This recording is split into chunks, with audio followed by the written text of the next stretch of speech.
great day. It's been a long time in the planning. Just so grateful to be here with everybody. I want to thank the men in this church for helping plan this event. It was a lot of work, but today we see the fruit of the work. We see men's lives being touched, so it shows it was worth it. I want to thank Danny for speaking. Danny, passing on his apologies, he got called into work last minute. He was supposed to be off, but he had to go into work. So he had to leave. But I had a good joke about him. I was kind of hesitant to put in, so since he's not here, we're going to let it rip. So I want to thank Tom for coming. Like Tom said, he's just a really good friend of mine. I'm so glad that he's here, not just because we all got to hear his amazing heart, but because, last night we got to hang out, got to dinner, because we never see each other. He lives in Buffalo, I live here, so it's basically a Facebook, phone call kind of relationship for the most part, so. And I'm not moving too cold in Buffalo. I don't shovel snow, so I'm not coming there. But, we just had a really good time last night, and a great day so far today. It's an interesting story how Tom and I met. Do you remember how we met? You don't remember? This is how me and Tom met. He fired me. I was hired by the man that had his position before him to come and speak at his convention, and then that man moved on to a new position, and Tom took his position. So I found out the change. I sent an email, and you still want me to come? He was like, oh, no, we're going to be doing things different, and he didn't really know me, which is understandable. So that's how we met. He canned my butt, so. But, he was so gracious and so kind, and we just sat and we talked. And even though he fired me, I was a big boy and I took it, but we just started sharing, and it's just like an instant clicking. You just have out somebody that you just click right away. And we've just been really good friends ever since. So I'm so glad that he can be here today. And I'm glad to be here. Now, if you don't know, I'm Jamie Olden. I run Not Your Dad Ministries. And what we do is we provide free resources and teaching for men's groups and churches to take and download from our website, and they can use it in their men group without always having me buying new curriculum, just to call God's place in my life, and we also go out speaking. However, I don't do just men's events. I was kind of laughing when he said, he never wants to go to a women's event, but I go to women's events all the time. We have another ministry, it's called Well-Rounded Women Ministries, that my big sister runs. And we travel around together. She comes to events with me, I go to events with her. So I've been to way more women's events this spring than I ever need to go to. So when I'm in a group of men like this, I appreciate it so much. Because you don't get how different this event is and men's events are from women's events. It is a totally different experience. Here, if I stand here and I scratch myself, if I fart, none of you are going to be offended. If I do that at a women's convention, they get all mad at me. They just look like, what are you doing? In front of women, you don't do that. It's like, I know I can relax here. And, if I talk to you guys in the hall, I know I'm safe. It's going to be good. I can say good stuff. You won't be upset. And I don't have to worry about what you're going to say to me. But you go to these women's events, and you would not believe what these women will say to somebody they just met. First of all, you should hear what they say about you. God's been bad. But anyway, they'll share anything. I was at a convention last fall, and the head of, what's her title now? She's the female hymn for the whole Women of Purpose Director for the entire Assemblies of God. And I met her, and I was sitting there eating dinner with her, and she starts telling this story about when she was pregnant, her water broke, and she wouldn't go to the hospital to give birth to her husband, shaved her legs. I didn't know, first of all, should I just be embarrassed, should I be quiet, or should I jump in with what I know? I jump into this conversation, but you just won't believe things. I heard about in vitro fertilization and just all this stuff. I'm like, I'm a boy here, don't need to know this, move on, let's keep going. And it's different. Here's a big difference between men's conventions and women's conventions. How many guys, here's kind of a stupid question, but how many use a bathroom inside the facility today? Oh Lord, you better. When you go to a men's event and you're a guy, you don't go in the building. They take every bathroom, male or female, and they make it for women. So they'd only use a bathroom. So the least they could do in my mind is just hang a key, when the sign says no men allowed. So at least you know where the technical station is, and you can go and get in, and they only use a restroom. So I just love events like this. It's just so good to be with men. I've heard.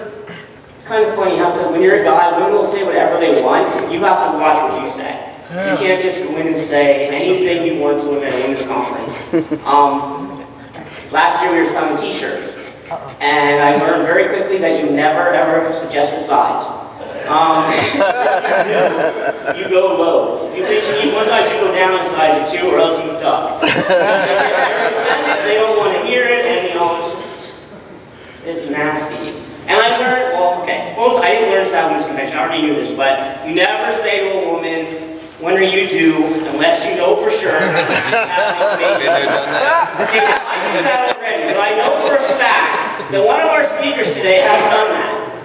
Said to a woman in a grocery store, "When are you due? Congratulations." She's like, "I'm not praying to church." I'm not going to out him, but to say it wasn't me and it wasn't Tom.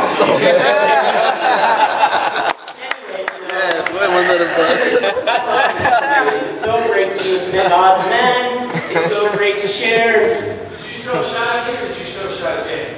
Danny. I threw one of you, you know. Because I know who did it. Don't ask. Yeah, well, me. Okay, so I want to get serious though. The point today was the ManTour. Oh, whoops, I forgot. Bad me. Tom Reese, the head of the Pendle Men's District, was not able to be here. He apologizes, he had another commitment, but he asked if I would mention the conference that he's having in October. It's a yearly event around. Many of us have been there. Out in the lobby, there's some postcards. I'm going to take one to remember the date, but I told him I'd mention it. It's always a good event, so he wished he could have been here, but he just couldn't make it, so just wanted to mention that. Okay, so far, we've gone traveling down this ManTour together. Danny showed us the need. He showed us why we need to be mentored and discipled. We need men coming alongside of us, helping us with our walk with God. And then Tom came and he spoke how to do it. He told us the methods. He showed us what steps to take, how to mentor somebody, how to do it, what to do. And my job is to give the cost. I get to give you all the bill, which nobody likes to be that guy, so I took that session. But we're going to look at what it costs to go on the ManTour.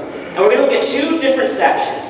See, I'm a firm believer that every man should be mentoring somebody younger than him, and he should be mentored by somebody older than him.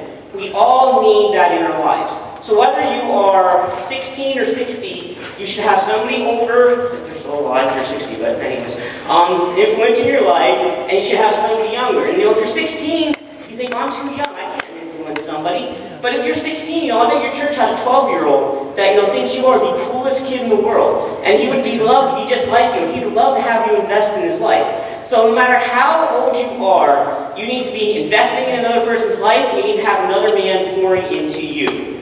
So we're going to start today looking at the cost. And we're going to start first with what it costs to be discipled. What it costs to have another man mentor you. And then we're going to switch gears and look at what it costs to be a mentor. Okay, so I'm going to make it really easy. Take notes. If you're going to take notes, it's going to be a very easy outline. It's going to be just points, and then I'm going to share a few thoughts. So, number 1, the first cost to have another man disciple you. To be a disciple, the first cost is you're going to need to be teachable. In order to be discipled by another man, you have to be teachable. You have to be able to listen to what they say and learn from their instructions. Let's turn to Exodus chapter 18. And while you turn there, I'm going to just set the stage of what we're talking about here. Most of us here, I'm sure, have heard the story of Moses, 10 Commandments, and God delivered him out of Egypt. Well, that's where we're at in the Bible. We're in the section of the Bible where God set the Jews free from Egypt's slavery. They've come through the Red Sea, God destroyed Egypt, and they are now free men. They're free to serve God, they're free to follow God. Nobody is their boss anymore. And you have to stop and think. Every man that was set free, there was millions of them, but every one of them was born into slavery. None of them ever knew freedom. The men who were free got put into bondage, they had all died. So every man that came out of Egypt, all they knew was being a slave, having somebody else tell them what to do, having somebody else tell them how to act, what to think, where to go. And now, all of a sudden, by the power of God, they were free. Totally different way of life. And as you can imagine, all of a sudden, they didn't know what to do. They were used to somebody saying, do this, do that, go here, go there. So you have 1 million people who are not used to making decisions, they're not used to being in control of themselves, and all of a sudden they're free. And because of that, the passage we're going to read, we come to see that they had nothing but fight and argument and petty squabble, and just one thing after another broke out. But they didn't know how to solve the problems. They didn't know what to do to fix their issues. So what they would do is what they always did. They went to the person that was leading them. They took every single issue, every single problem, they took it to Moses and said, here, fix it. Tell us what to do. You're the boss. We'll do what you say. So that's where we're going to pick it up at here. You can imagine, this was exhausting for Moses. I mean, all day long, he has a million people coming to him saying, this person said you're a jerk, or this person said that you're awful, and, you know, they borrowed milk and they never gave it back. Just petty, stupid stuff got taken to Moses, and Moses had to tell them what to do. So that's where we're at. We're looking at Exodus chapter 18, verse 13. And this passage, you're going to see Moses' father-in-law, Jethro, observing the situation that Moses is facing. So, let's read that. Okay, the next day, Moses took his seat to serve as judge for the people, and they stood around him from morning till evening. When his father-in-law saw that all that Moses was doing for the people, he said, what is this you're doing for the people? Why do you alone sit as judge, while all these people stand around you from morning till evening? Moses answered him, because people come to me to seek God's will. Whenever they have a dispute, it's brought to me, and I decide between the parties and inform them of God's decrees and instructions. And Jethro said, what you're doing is not good. You and these people who come to you will only wear you out. The work's too heavy for you, and you can't handle it alone. Listen now to me, and I'll give you some advice, and may God be with you. You must be the people's representative before God and bring their disputes to Him. Teach them His decrees and His instructions, and show them how they are to live and how they are to behave. But select capable men from all the people, men who fear God, trustworthy men who hate dishonest gain, and appoint them as officials over thousands, hundreds, fifties, and tens. Have them serve as judges for the people at all times, but have them bring every difficult case to you. The simple cases they can decide themselves. That's going to make your load lighter because they will share it with you. Now, if you do this, and God so commands, you're going to be able to stand the strain, and the people will go home satisfied. Okay, so basically Jethro's telling Moses, hey, listen, son, these people are burning you out. You've got to stop doing things the way you're doing them. You need to set up a new system where somebody else takes care of all these stupid, they brought a cup of sugar and only brought half a cup of sugar back arguments. And when they have a really deep, serious subject that they don't know how to decide, then they bring it to you. And that's going to free you up to hear God, to listen to God, and lead these people the way you're called to lead them. Okay, now Moses has a choice to make. He can either listen to the advice of an older, wiser man and allow him to mentor him, or he can let his pride kick in and he can be an unteachable man. And we're going to look here and see what his decision is. In verse 24. Okay, Moses listened to his father-in-law and did everything he said. He chose capable men from all Israel and made them leaders of all the people, over 1,000, hundreds, blah, blah. And they served as judges for the people at all times. Difficult cases they brought to Moses, but the simple ones they decided themselves. Okay, so we see here, Moses was willing to pay the price, to pay the cost, and he was teachable. You know, he listened to the older, wiser man, and because of that, he was able to become the man God called him to be. And he could fulfill the calling God had in his life. All because this older man said, you're in trouble, you're going the wrong way, listen to me. But you know, he could have let his pride kick in. He could have, like, you know, listen, Pops, I got this. It's all good, let me alone, you know what you're talking about. But he didn't. He said, oh, you know what, you're right, and I'm going to listen. And you know, that's so true to this day. If you want to be mentored and you want to be discipled, you have to be willing to pay the cost and be teachable. You have to listen to what you're taught and accept the instruction and pay the price. Okay, so that's the first cost of being a disciple, is being teachable. Number 2, you need to be humble. That's the second cost.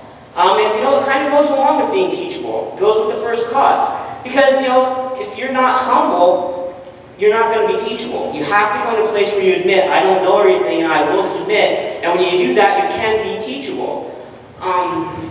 If you want to be mentored, you cannot think you know everything. Because it's just not going to work. If you think you know everything, you think you've arrived, you think there's nothing that anybody else can teach you, you're never going to grow and the relationship's not going to work. You know, Moses could have said, listen, old man, I got it. We're good. I'm not listening. I'm the boss, God put me in authority, everybody comes to me, I love the attention, I love the praise and the admiration, and I'm not listening to you, I'm doing it my way. But he wasn't. He was humble. And he humbled his will, and he did what he was told to do. And we saw that, in the Cars clips. And we watched the clips throughout the sessions. Lightning, on that one scene, he could not make that one turn in the dirt road, remember? He tried it over and over, he just kept wrecking. And it wasn't until, Doc kept saying to him, do this, turn into it, and you'll be able to make it. And he wouldn't listen. He thought he knew everything. He thought Doc was just an old, grumpy old man. He didn't know what he was talking about. But it wasn't until Lightning listened to Doc that we saw at the end of the race that when he got into the grass, he listened to what Doc told him to do. He was humble, he was teachable, and he was able to not only write his course, but he shot to the front of the race. That is why we need to be humble. We have to be willing to listen to what we're taught. The second reason you need to be humble is this. When you are in a mentoring relationship, it is very, very easy to let pride creep in. And I know this is going to sound kind of crazy, but it's true. Because all of a sudden you're going from a hurting person with, issues and problems, and all of a sudden there's this man who's investing in you, and he's taking an interest in you, and he's meeting your needs, and he's showing you what it means to be a man. And all of a sudden you'll start thinking thoughts like, wow, I must be important. He cares about me. He's working with me. God must have big plans for me. God's going to use me. And all of a sudden the enemy takes that second, and pride comes in, and at that point, you're done. Because you're no longer at the point where you think you need help. You think you arrived. And I know that sounds crazy. Why would anybody get to that point? But, the enemy that comes against us, he's insane. He uses crazy, stupid tricks, anything he can do to get us trapped. So he'll use pride to make you proud of the relationship. So, the second cost, first you need to be teachable, and second, you need to be humble. The third cost, to be mentored. That's what we're going to look at next. The third cost is probably the cost that most men refuse to pay the most. It's the one area that, when it comes to you handling the bill, it's the point you're like, I'm not paying that cost. And that cost is, you need to be transparent. As men, we don't like that. We don't want to be transparent. We don't want to let somebody else know our issues and our struggles. And we don't want to let people know, man, I have this problem and I can't overcome it. Or, we don't want somebody to know, when I go on the computer, I look at this. Or, I took some money out of the company's money and kind of embezzled it. You don't want nobody to know these secret sins that are in our lives. But if you're ever going to be mentored and discipled, your life has got to be an open book. If you go to our website, Not Your Dad Ministries, we have a resource section. And under there, we have a list of probably like 50 to 100 questions. And they're called our accountability questions. And men can go there, they can make a copy of the list, and they can use it in their mentor-discipleship relationships. And these questions, they ask questions based on, your walk with God, your family, your business practices, your relationships, how you handle money. Every area of a man's life, we try to have some questions. But at the end of that list, the very last question is this. Have I been completely honest with my answers? So when they ask you a question, the last one is you have to do a gut check and say, have I been transparent? Or have I been holding back? Have I been trying to make myself look better than I really am? Or have I been opening up and looking for help and showing myself warts and all? Because until you're willing to show your ugly side, you're not going to be able to get help because nobody's going to know how to help you.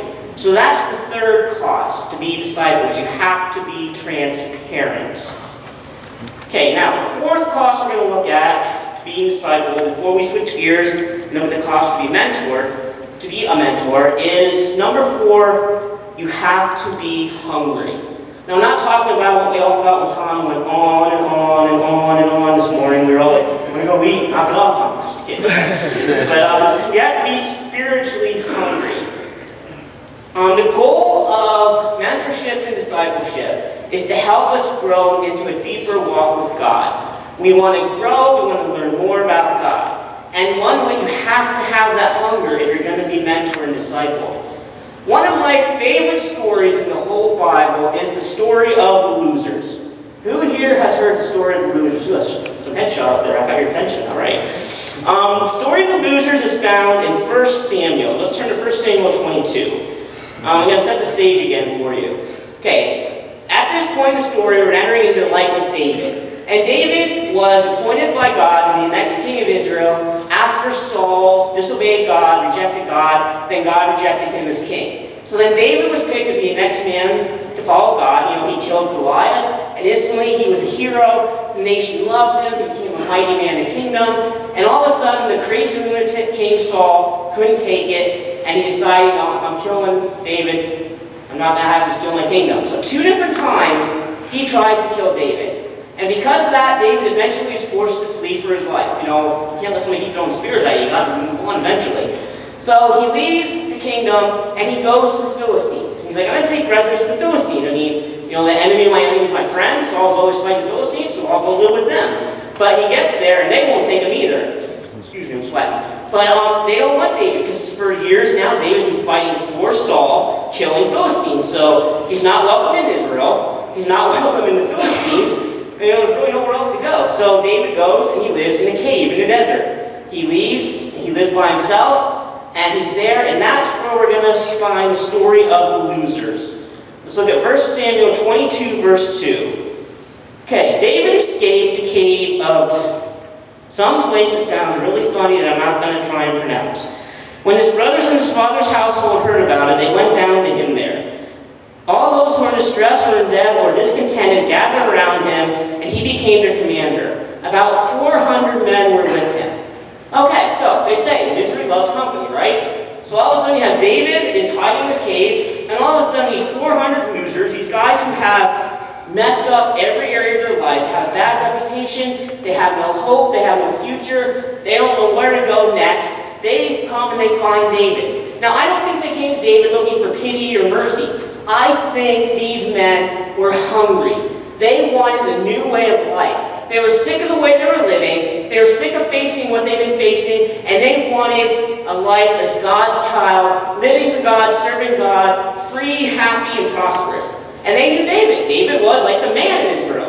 Everybody knew him, everybody loved him, he was respected, he was a man after God's own heart, and they thought, alright, I'm hungry, I want God, he has God, he's going to teach me. So these 4 men, they pack up their family, and they go to live with David in the cave. So all of a sudden you have David running for his life, and all of a sudden there's not just 1 man in the cave, but there's 401 men living in the cave with their families, and basically they're all living together as a bunch of losers. So that's why I call it the story of the losers. But it doesn't end there. Because David takes these men who are hungry, and they want to learn, and they want to be mentored, and they want to be discipled, and they eat up every ounce of what David pours into them.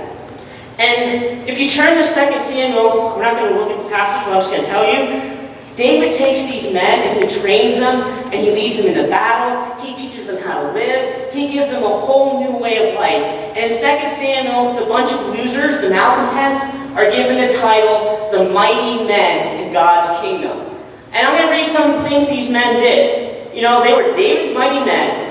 1 man fought and killed 800 Philistines in one battle. 1 against 800, and he won. That's a mighty man.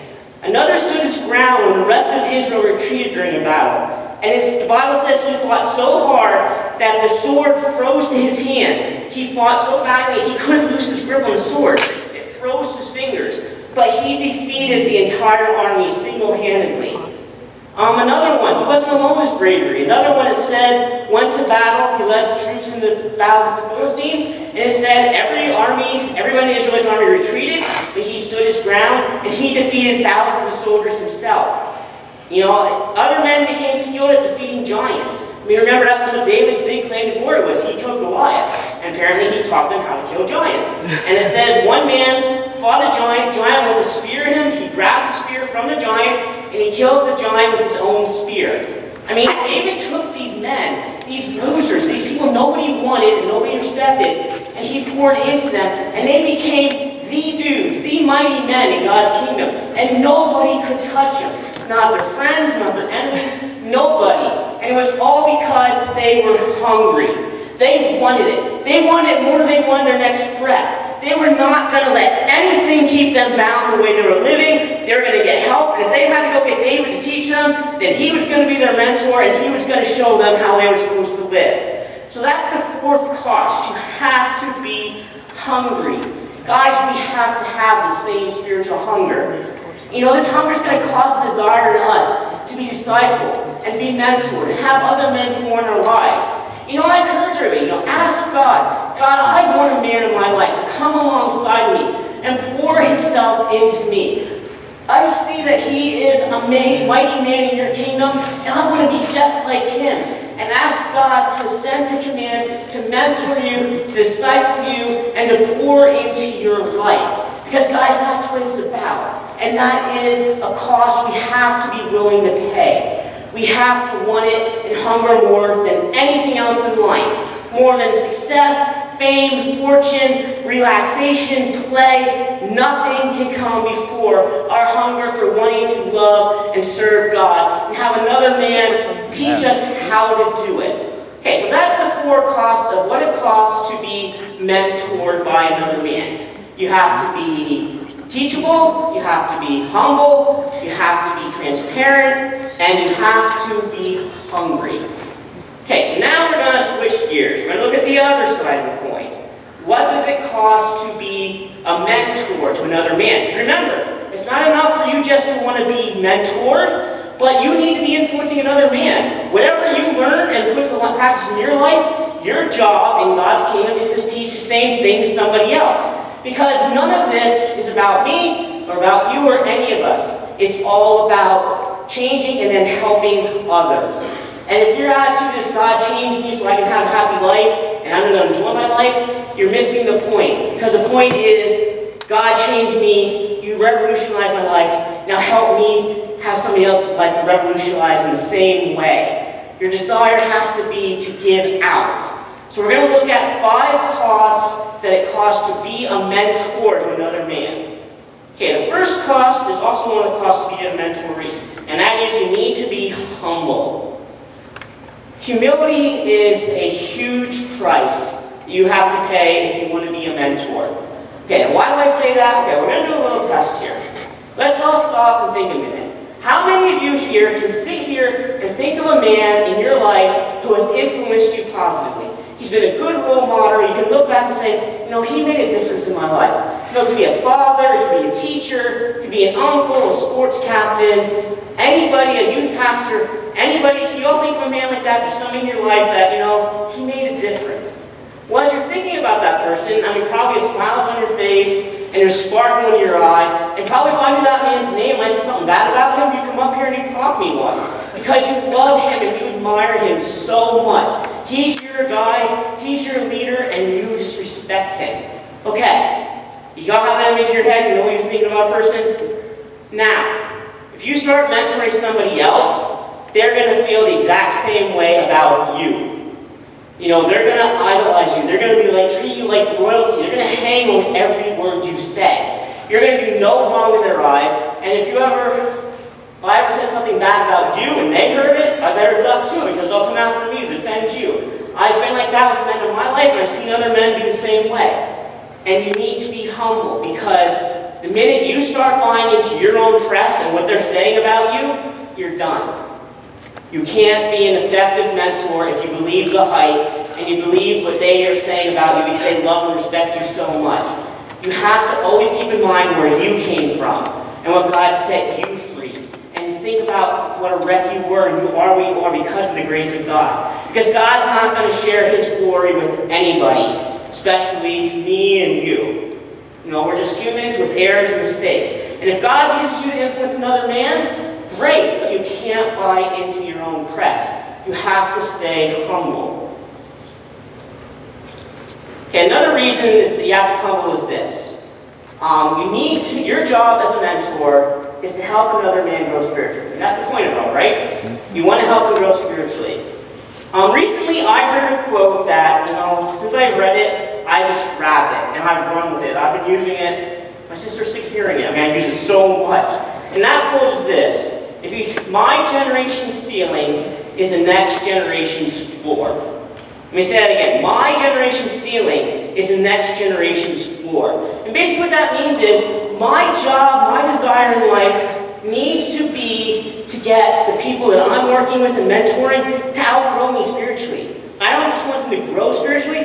I want them outgrowing and soaring over me. I want them conquering mountains that I couldn't conquer. hunger. I want them going farther for God than I ever thought possible in my life. And if you're not humble, you're not going to be able to have that attitude. The other day I was watching TV. I was watching the Heat lose, which really ticked me off, but another story altogether. And they put in this commercial of Cam Newton talking to a little boy. I don't know if anybody saw it before. And the little boy, he's encouraging the little boy, you need to exercise, you need to get in shape. And the little boy's like, well, if I do, I get to be a football player like you. He's like, yeah, you can do that. And the kid's like, well, I get to go to college and win a Heisman? He's like, sure, you can do that. And the kid's like, well, I get drafted first in the pick and play for the Panthers? And Cam starts to hesitate. He's like, sure, I guess. And the kid's like, and then can I be the starter? You can be my backup? And the kid's like, what do you mean? I ain't gonna be your backup. And the kid goes, and then if the fans will forget all about me and I'll be their favorite player? And Cam's like, well, no, I don't want that. And the little boy goes, and then I'm gonna be your mom's favorite player? She's gonna love me more than she loves you? And Cam's just like, stunned. And then the next clip, they show a little kid going like this. He goes, I'm just loosening up. Like, he's getting ready, he's going to conquer the world. And it's funny. It's a cute commercial and it makes you laugh. But in reality, in real life, Cam Newton's thing should have been, yes, you can outdo me. You can replace me. You can go further. My mama could love you more than me because I want to see the next generation go further than I ever went. That is true humility. When you can get to the place where you don't care if somebody outdoes you because you know it's all for the glory of God. So that's the first cost to be a mentor, is humility. I apologize, I'm sweating. It is hot up here. Okay, the second cost is you need to be vulnerable. And all God's men said, yuck. Nobody likes the V word. Sounds like a chick word, right? You guys don't use that word. But we need to be vulnerable. We have to be willing to show not only our good sides, but also our bad sides. And I'll go so far as to say we should be more willing to show our bad sides. We have to let them see us, warts and all. We saw that in the car clips again. Until Lightning, he wouldn't listen to anything Doc told him until he found out who Doc was. And when Doc was open and vulnerable and showed Lightning who he was and his issues and his hurts and his pains, it wasn't until then that Lightning got it. And he understood. And he was willing to listen. And at the end of the race, we see it got through. Because, he went back and he pushed the king across the finish line. And what did he say? Anybody remember what Lightning said? It's just another empty cup. Yes, an old grumpy car once told me, it's just another cup. Until Doc was open and honest and shared his hurts and his pains, Lightning never got that lesson. But once he saw where Doc came from, and the problems he had, and the hurts, he could see what Doc did wrong, the mistakes, and he could avoid them and change. It's kind of like if I'm going to drive down the road here, and I hit a huge pothole, and it blows all four of my tires, I'm going to get out of the car and wave to other people, don't hit these potholes. Well, if I'm going to do that, why am I going to do the same thing for another younger man? If I know that in my life, having debt caused me not to be able to do everything God wanted me to do, why wouldn't I tell a younger man, don't go into debt, don't have financial issues, let God control your finances so you can become all God wants you to be? If I know that anger and rage turn to hate, turn to broken relationships in my life, why wouldn't I tell another younger man, deal with your issues? Don't let the rage turn to hate. Don't destroy your life. And that's what we need to do. We need to be willing to show them our warts and all and say, this is the mistake I made. You don't have to make the same mistake. And that's how they get to go above and beyond this. And that's how our Generation Steelers becomes their for. Because they're not going to struggle with what we struggled for. They're going to go past it and keep moving forward. So, until we are willing to be humble and we're willing to be vulnerable, it's not going to work. Okay, the third cost. The third cost is you need to be willing to serve. Okay, you need to be willing to serve others. True discipleship stems from a servant's heart. God has never called one single man in history to ever be a master. Even Jesus, his beloved son, he didn't send to earth to be a lord or a master. He sent him to be a servant. God calls every one of us to serve. Tom, come here a minute. Alright, I'm going to use Tom as an example, and if you're enjoying this message, after this, you're never going to get him here to speak again because he's going to kill me. But, okay, first, No, that's right. 59 pages. Yeah, we're page 25, so almost there. Okay, now, Tom's going to kill me for saying this, but he is the most humble man I know. When he said he washed your feet, he literally would. I remember the first time I ever met Tom was right after he fired me. Excuse me. He still graciously allowed me to come to this convention and just set up a table advertising my ministry. And I drove up the long drive up 81 through the trees and nothing else. It was cold because I got to go and hang out with Tom. But I got there, and it was the Friday night he was scheduled to be the speaker. It was the first year he was running the convention. You know, he had just been appointed this big, prestigious position. He was the big deal speaker. And you'd expect to find him, you know, inside either reveling in the glory and having all the guys praise him and love him. Because as soon as I got there, I could see the guys admired him and loved him. They would do whatever they asked him to do. But you know where I found Tom at when I got there? He wasn't inside basking in the glory. He wasn't off by himself. I found him out in the streets of Binghamton, unloading cars and carrying luggage for the other people coming to his convention. That is a willingness to serve. Man. He could have been inside. He could have asked any one of 100 men to do that for him. And they would have done it out of love and thrill that he singled them out to ask. But he didn't. He went out and he unloaded cars and he carried them in and he served. He wasn't done. Thank you. Eventually he fired me, by the way. And you know, I'm so thankful for men like Tom in my life. And he's not the only one. I've had so many other men that God used in my life that demonstrated to me how to be a servant.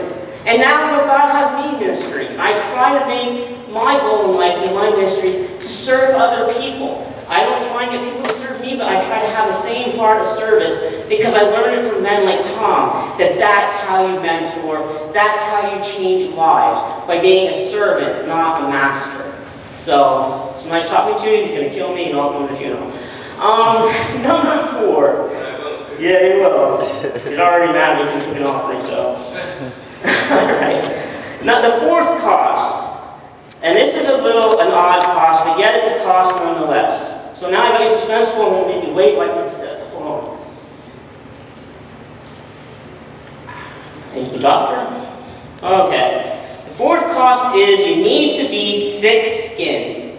Okay, what does that mean? You need to be thick-skinned to be a mentor. Why would that be part of having a mentor and disciple relationship? Well, there's a phrase that every man who wants to be a mentor to another man needs to learn. If you don't write down any other thing that I say today, and if you forget everything, remember this one phrase. And the phrase is this: hurting people hurt people. I'll say that again. Hurting people hurt people. And when you're working with a guy and you're mentoring him and you're discipling, he's going to have hurts and he's going to have pain. And his natural tendency is going to be to lash out at you. And he's going to lash out and attack. And you have to be the bigger man and take it on the chin and show him love. I remember when I was a teenager, longer ago than you think, but I remember when I was a teenager, I was a mess. I was abusive, I was angry, I was filled with rage. I would flip out at the slightest slight or appearance of a slight. I put my fist through doors and we kind of have that in common, but it's not a good thing to have in common. But anyways, during my teenage years, I had an issue with a pastor at a church I went to. It wasn't this pastor, so don't anybody worry, you don't know who it is. And I had a perceived slight. It wasn't a slight, but to my broken, damaged heart, it was. And I sent this pastor the world's nastiest letter. To this day, it makes me cringe to think about. I am so ashamed. I called his character, his integrity, his call to ministry, everything into question. I attacked him. It's shameful what I wrote this man this letter, out of my heart and my pain. And then, you know, years later, God called me to ministry. He started making me deal with my anger and my rage. And he brought this memory back to my mind. I'm like, oh, I don't want to think about that. But you know, it happened, and I had to make it right. So what I did is I wrote this pastor another letter. And you know, I apologized and I said, you know, God showed me I wasn't angry with you. I was furious with God. And you were his son, you were his servant, serving him, and I put my anger on God onto you, and I'm sorry, and I'm begging you to forgive me. And the first letter I wrote, he never responded. He never sent me anything. But the letter of apology, he wrote me back and he said, I forgive you, but you were forgiven 10 years ago when you did it. Because I knew you were hurting, man, and you had issues, and it's been forgiven for all these years.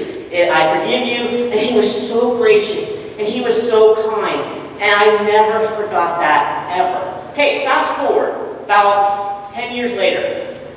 I don't know if that looked right going over 10 years, but anyway. I get a letter in the mail from a man that I'm working with, and this letter ripped me up and down. He tore me a new one. I mean, no, it wasn't Tom this time. But he called my character into question, my relationship with God, if I even was a Christian. I mean, he ripped me up, down, around, and through. And he carboned the email to my pastor at that time. So not only was it the assault on my character, but it was a public assault on my character. And I'll be honest, I swallowed really hard at first. It hurt. But instantly, God reminded me of what happened years ago where I did the same thing. And God showed me the love and the forgiveness that was shown to me. And God said, remember, hurting people hurt people. And because of that, I was able to be the one to forgive. And I was the one that could say, I understand, you're forgiven, it's not a big deal. And if you're going to have a mentor relationship with another man, you have to have thick skin like that. You have to take it on the chin, realize they're not really mad at me, but they are dying inside with pain. And they can't take the pain, and it has to go somewhere, and they unleash it to me. And instead of responding in anger, you respond in love. Recently I was pumping gas. They play music when you're pumping gas. Some have commercials and some do music. Well, I heard this song, and the lyrics were, will you love me even with my dark side? And I started thinking, it wasn't a Christian song, but yet it was so biblically accurate. We need to love them even with their dark side and still show them the love of God. And just take it on the chin, realize hurting people hurt people, and we need to be thick-skinned. So if you're going to be a mentor, that is a tough lesson, but it's one you have to learn. It's a cost you have to be willing to pay. All right, I know you're all sick of listening to me, so we're on the last point here, number 5. So far we saw you need to be thick-skinned, you need to be willing to serve, you need to be... I forgot my own point, that's great. You need to be vulnerable, you need to be humble. Number 5, the 5th cost. The final cost of being a mentor is you have to be willing to sacrifice. Proverbs says, greater love has no man than this, than he lay down his life for a friend. And guys, this is especially true in the mentoring relationship. When you're mentoring another man, you have got to lay your life down for him. I mean, you have to do whatever he asks and you have to sacrifice. What do I mean by sacrifice? Well, it means, you have to be willing to flip off the big game when he calls with a problem saying, I'm struggling, I'm hurting, I need you. You have to turn off watching your feet get killed and listen to what he has to say and work with him. You have to be willing to take his call at 3 o'clock, whether it's 3 a.m. or 3 p.m.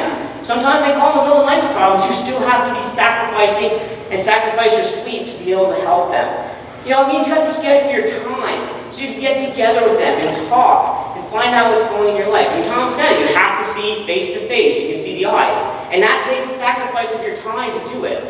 It means you have to sacrifice some of your money and pick up the check when you get together. You should always be sticking with them with the bill. You should pick it up as the mature in the relationship and bless them as you work with them. You have to be willing to sacrifice your time, your wishes, your desires, everything about you has to be sacrificed for their time and their wishes and their desires. And that totally goes against everyone in this room's nature. Because we all have a sinful nature that is not geared to sacrificing for somebody else. We're geared to getting what we want. But luckily for us, every one of us has a big brother who has shown us how to do it. Because you stop to think about it, Jesus sacrificed everything. He sacrificed everything for us. He was God, deity, sitting at the right hand of his Father. And he gave that up and sacrificed to come to earth for us. He sacrificed every single minute of every day that he was on earth, talking and speaking and ministering and reaching men and women and just giving everything up for them. Sleep, everything was a sacrifice as he served them.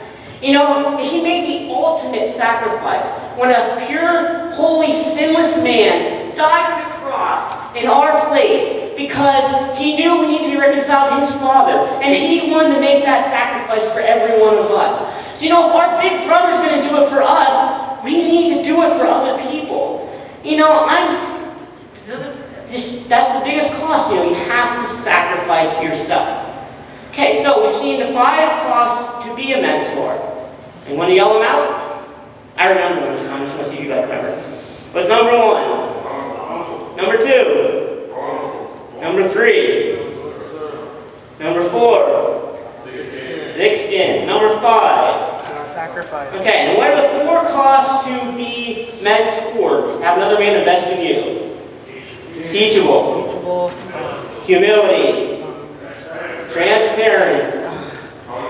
Hungry. I know that's not like you're going to go eat dinner and when you shut up. I mean, it's you're hungry for God. Okay, so those are the costs. I've laid them out. I am a firm believer in counting the cost. I never want to see anybody jump into something head first without stopping and counting the cost. And that's why we did this last session. We had 2 sessions of you need to decide, you need to mentor, we get you all geared up, but I don't want you to make a commitment that you're not going to be able to keep. Because, God, here's your commitment. And if you're going to make a commitment, you've got to follow through. So that's why we've laid out today what the cost is to be mentored and to be mentored by somebody else.